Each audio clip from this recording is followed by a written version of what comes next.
Jadi memang wajar kalau banyak juga netizen ini agak was-was, ya agak ragu dengan bagaimana kita akan bertarung di laga sesungguhnya melawan Irak, Vietnam, dan Jepang. STY sudah menggaungkan target untuk bisa lolos ke 16 besar. Oke, kita dukung itu, ya. Kita berharap juga semua akan melihat akan senang kalau tim kita masuk ke babak 16 besar di Piala Asia. Tapi kita juga harus realistis. Kalau melihat perjalanan 3 laga uji coba menuju ke Piala Asia, kita kebobolan sampai 11 gol. Berarti ada masalah dengan lini belakang. Padahal lini belakang kita itu dihuni oleh pemain-pemain yang bagus. Ada Jordi, ada Elkan Bagot, ada Rizky Ridho. Bahkan Justin sudah datang, walaupun Justin bermain didorong lebih ke gelandang bertahan. STY kembali memainkan formasi yang sama ketika tampil di laga kedua uji coba melawan Libya, dan itulah materi pertama sebelum ada pergantian pemain di babak kedua, dan dia menampilkan melawan Iran dengan Hernando Ari sebagai penjaga gawang, ya. Kemudian ada 3 back, nah 3-4-3 kan formasinya. 3 back itu dimainkan oleh Jordi, Rizky Ridho, dan Elkan Bagot. Sementara Yakob Sayuri bermain dari kanan dan Pratama Arhan bermain dari kiri, dengan 2 gelandang kita dikoordinir dengan Yasin Hapner dan Ivar Janner. 3 yang ada di depan yaitu Witan, ya, kemudian dengan Marcelino dan Rafael Struijk. Ini yang dipertahankan karena dinilai oleh STY cukup bagus. Permainan kita berkembang dengan baik, organisasi permainan, cara kita bermain tentunya dia melihat peningkatan dibandingkan dengan laga uji coba pertama ketika kita kalah 4 gol melawan Libya.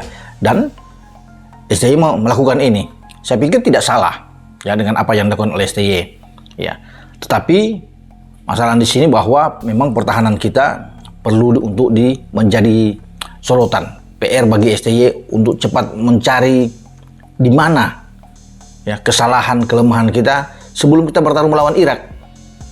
Karena lagi-lagi target 16 besar itu akan dicapai kalau kita itu melakoni laga pertama melawan Irak dengan hasil positif. Ini kuncinya. Jangan dulu melihat di Vietnam dan Jepang. Fokus di laga awal yang akan dimainkan pada tanggal 15 Januari nanti. Karena kalau kita kalah akan pupus. Saya bisa meyakini akan sulit, ya, untuk bisa mencapai babak 16 besar karena ada Jepang yang menunggu kita di laga terakhir pada tanggal 24 Januari. Kita juga belum tahu laga kita melawan Vietnam, karena Vietnam juga berambisi. Apalagi Vietnam sudah mencanangkan target mereka akan tahan draw Irak, ya, kemudian mengalahkan Indonesia. Persoalannya adalah ini uji coba agar para pemain dari timnas Indonesia bisa siap tampil di Piala Asia. Yang saya harapkan Sintayong bisa melakukan evaluasi dan kemudian di next match nanti lawan Libya membuat timnas Indonesia bermain secara taktis. Karena tanpa taktik, jangan juga kalian mimpi timnas Indonesia itu akan bisa mendapatkan 1 poin pun di Piala Asia. Gak bisa. Jangan cuma berharap dengan faktor keberuntungan. Jika teman-teman menilai, ya ini kan sebuah pertandingan uji coba, kenapa Jepang serius sampai bantai Thailand? Kenapa? Karena uji coba tersebut adalah dalam rangka persiapan mereka bermain di Piala Asia nanti. Jadi mau lawannya lemah, mau lawannya kuat, mereka tetap akan serius. Kalau bisa menang, kenapa gak menang? Salah ini saudara-saudara, kesalahan-kesalahan ini tidak segera diatasi, tidak segera dicarikan solusi terbaik ketika para pemain melakukan rapat meeting dengan pelatih sebelum pertandingan maupun setelah pertandingan sebagai evaluasi. Kalau ini tidak dicarikan solusinya, saya cemas nanti waktu Piala Asia itu Indonesia bisa jadi bulan-bulanan saudara-saudara. Bisa jadi bukan hanya kalahnya pun telak. Bukan hanya gagal ke babak 16 besar, tetapi juga tersingkir secara memalukan, saudara-saudara. Itu yang saya khawatirkan seperti itu. Karena kita paham, Irak adalah tim yang sangat bagus, tim yang mengalahkan Indonesia dengan skor mencolok 5-2 atau berapa waktu itu, atau berapa skornya? Pokoknya skor telak lah waktu kualifikasi Piala Dunia. Kemudian Jepang sudah pastilah. Tim seperti Spanyol, seperti Jerman aja mereka kalahkan, apalagi cuma Indonesia. Thailand aja yang terbaik di Asia Tenggara aja mereka kalahkan dengan tim B, dengan tim pelapis, apalagi Indonesia. Vietnam, walaupun Vietnam tidak menggunakan pemain utama karena banyak yang cedera, tetapi secara permainan itu mereka jauh lebih disiplin, jauh lebih terstruktur, jauh lebih sistematis, dan para pemainnya juga sering menghindari kesalahan. Nah, sebaliknya Indonesia tidak. Indonesia ini pada hakikatnya itu diberikan kualitas materi individu yang bagus. Ini generasi yang bagus sebenarnya, saudara-saudara. Ivar Jenner, Rafael Struijk itu masih muda-muda, Justin Hubner, Hernando Ari Sutariadi, Sadir Ramdhani, itu adalah pemain-pemain yang bagus, pemain-pemain yang berkualitas. Tetapi sekali lagi saya katakan, kalau para pemain ini, ya siapapun itu, karena kesalahan tidak dilakukan hanya oleh pemain lokal, tetapi juga pemain naturalisasi, pemain keturunan, itu juga bikin kesalahan. Nah, itu yang bikin saya heran. Sangat penting bagi timnas Indonesia. Karena setelah ini timnas Indonesia nanti pada tanggal 15 Januari akan bertanding lawan timnas Irak. Itu adalah pertandingan pembuka. Dan menurut saya teman-teman, pertandingan pembuka itu yang krusial bagi timnas Indonesia. Memang banyak yang menghitung bahwa lawan Irak, ya kalaupun kalah, jangan kalah telak, kemudian hajar Vietnam, ya dan lawan Jepang kalaupun kalah, jangan kalah telak, dengan harapan nanti Indonesia bisa lolos sebagai salah satu dari 4 tim peringkat ketiga terbaik. Tapi kalau bagi saya, ini first match ini sangat penting bagi Indonesia. Memang gak gampang untuk bisa menahan Irak, ya, dan memang sebelumnya Indonesia kalah telak, tapi itu kan di kandang Irak. Sekarang ini kan bermain di venue netral. Jadi dalam sepak bola, ya kalau kita berbicara hitung-hitungan di atas kertas, ya itu artinya secara teori. Dan itu wajar. Jadi kalau hitung-hitungan di atas kertas, ya Irak jauh lebih diunggulkan, ya. Tapi kalau di atas lapangan, segala sesuatunya bisa berbeda.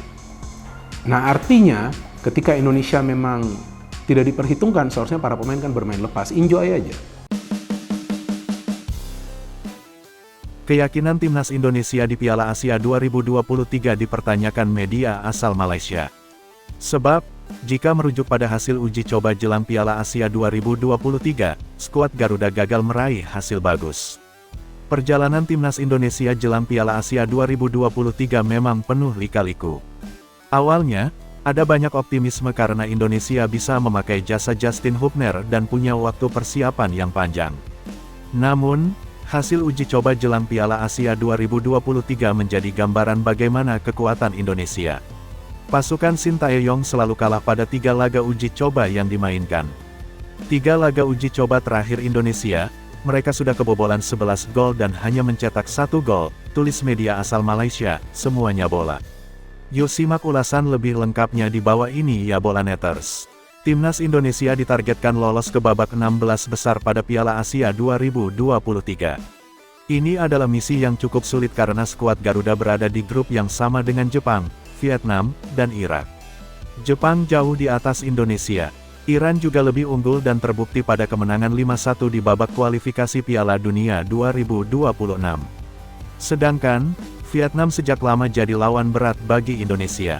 Pemain Indonesia tetap optimis di Piala Asia meskipun dihajar dengan buruk laga uji coba, tulis semuanya bola. Semuanya bola menyoroti pernyataan dari Elkan Bagot. Bek tengah 21 tahun itu mengaku optimis bisa membawa Indonesia tampil bagus walau meraih hasil minor pada uji coba jelang Piala Asia 2023. Kami tidak melihat hasil pertandingan sebelumnya tapi kami siap mempraktekkan apa yang sudah kami lakukan di sesi latihan untuk menghadapi laga pertama nanti, kata Bagot. Sintayong terus memotivasi pemain timnas Indonesia jelang Piala Asia 2023. Skuad Garuda akan menjalani laga pembuka melawan Irak pada tanggal 15 Januari mendatang. Menuju laga tersebut, Ivar Jenner DKK berbekal 3 kekalahan di laga uji coba yang digelar di Turki dan Qatar. Blunder-blunder terus terjadi meski mereka sudah mempersiapkan tim cukup lama. Masalah ini harus segera ditemukan solusi karena mereka menargetkan lolos ke babak 16 besar. Tentu pertahanan tim akan jadi aspek penting untuk mendapatkan misi tersebut.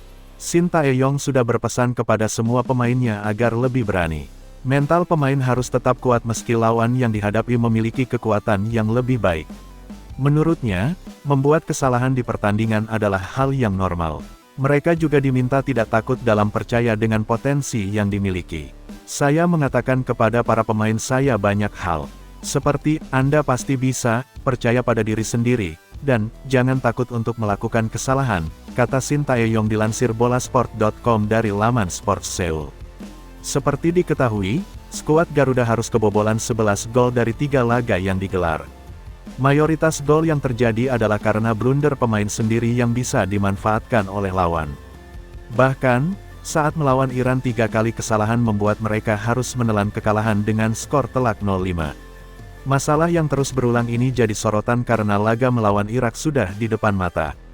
Mantan pelatih timnas Korea Selatan ini menambahkan bahwa kesalahan saat pertandingan adalah hal yang wajar. Menurutnya, kesalahan tersebut bisa terjadi kapan saja karena sepak bola adalah permainan kolektif.